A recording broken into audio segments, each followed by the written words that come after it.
First time, Mr. and Mrs. Bradley and Nicole Holden.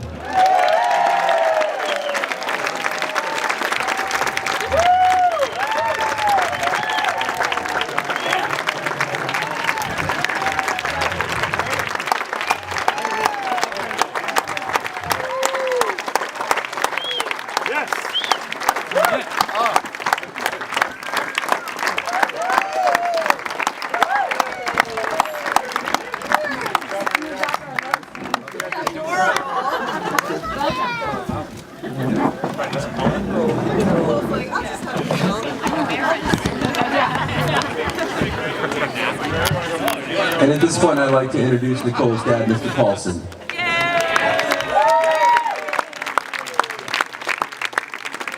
Thank you.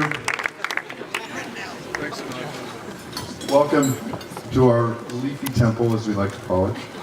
As Jim was saying earlier, the Bohemian Club is really about fellowship and camaraderie and appreciation for the arts. So hopefully you can all feel the spirit of that permeating the grove here. And what I always like to do is when I'm sitting here is look up, because that's how you can really appreciate what's going on around here. So in that spirit, soon I'd like to welcome you all and thank you for coming, especially to the extended Holden clan and friends coming all the way from the East Coast. It's hard enough to get here from the Bay Area, so coming from the East Coast is quite a haul. So obviously we're thrilled about Nicole getting married, and I'll have to say that when Nicole was born, she was our first child, obviously, and she was also the first grandchild on both sides of the family. So she arrived in the world with great fanfare, and which continues to this day. And when she was a little girl, we always thought that Nicole would be an attorney when she grew up, but she ended up marrying one. So we were close to the mark on that one. And one of the reasons that we thought she would be an attorney is that she could always hold her own in a discussion, even when she was a little girl. And here she is, all grown up. So these days, Nicole documents the world with her camera. And when she was a little girl, she used to write journals all the time when she was growing up. From when she was a little girl, everything that we did as a family, all of our little excursions and vacations and whatnot. So the other day we were organizing some things in the attic, and Christine found a couple of her journals, which made for some pretty interesting reading. And apparently there was some pretty poor parenting going on.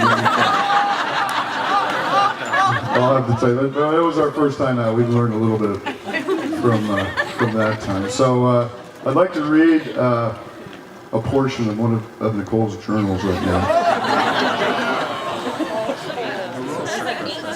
This is entitled Christmas Tree, and she was 10 years old when she wrote this. Christmas tree. My family and I went to get a Christmas tree for Christmas.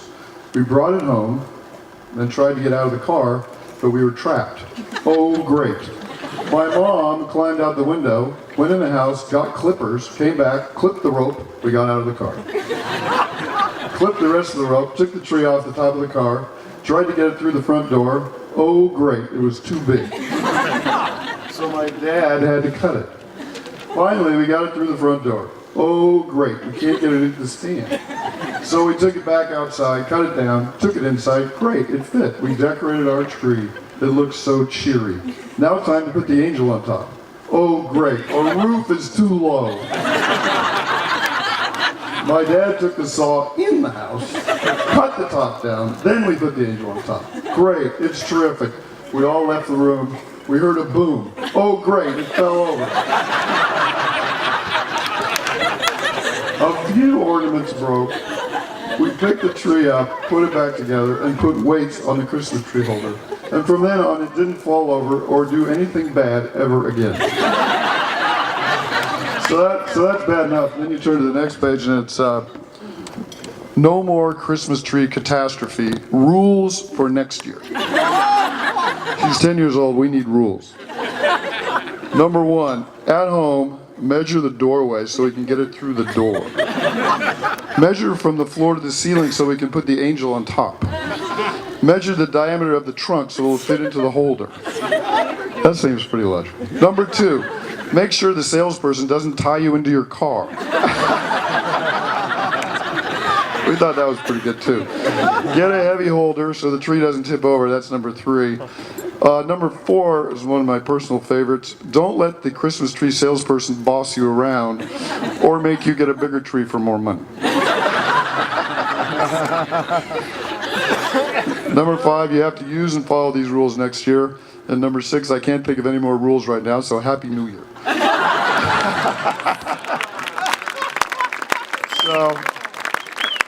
So Nicole, she ran a pretty tight ship, as you can tell.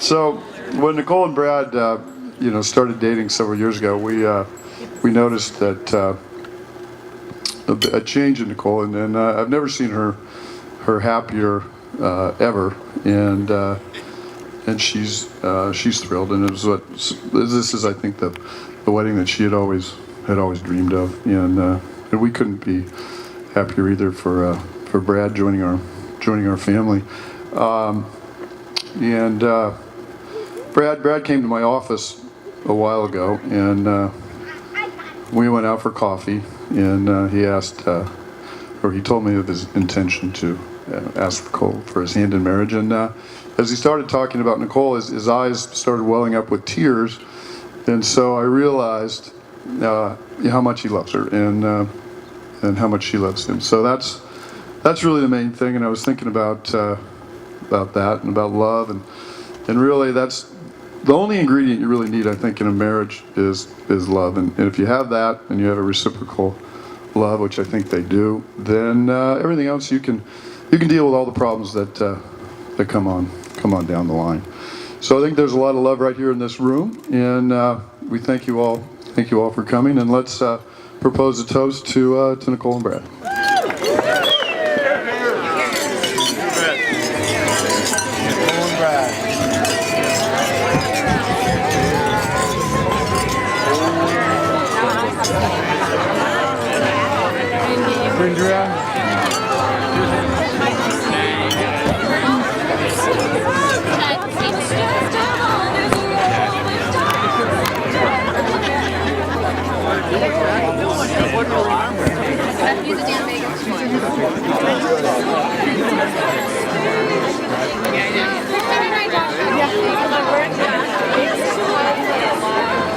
She didn't know about that bag.